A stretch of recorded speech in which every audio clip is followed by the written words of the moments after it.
Why is this particularly important today? I'd say it's particularly important today because of two phenomenon. One is that we are in an era of hyperpolarization in which it is very difficult to get anything at all done. But, and I just, because we're evidence-based, put up the documentation for that. Basically, the middle has disappeared in Congress.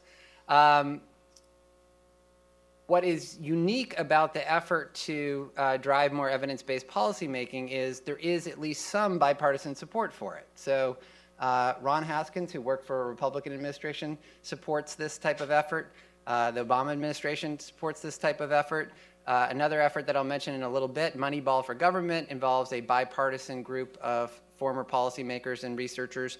So this is one of the few areas where there is at least some bipartisan support, at least for the concept. The implementation becomes tricky sometimes, but at least for the concept, progressives should be very invested in making sure that we are getting our money's worth out of government programs to make sure that we are achieving social or other objectives as efficiently as possible. And Republicans want to make sure that our tax money is well spent, and those two forces come together.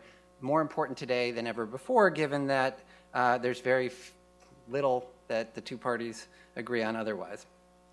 The second reason that this is really important today is both parties, unfortunately in my opinion, but in any case, both parties have agreed to discretionary spending caps over the next decade that I think are going to be extraordinarily challenging to meet and probably would be unfortunate if we did abide by them.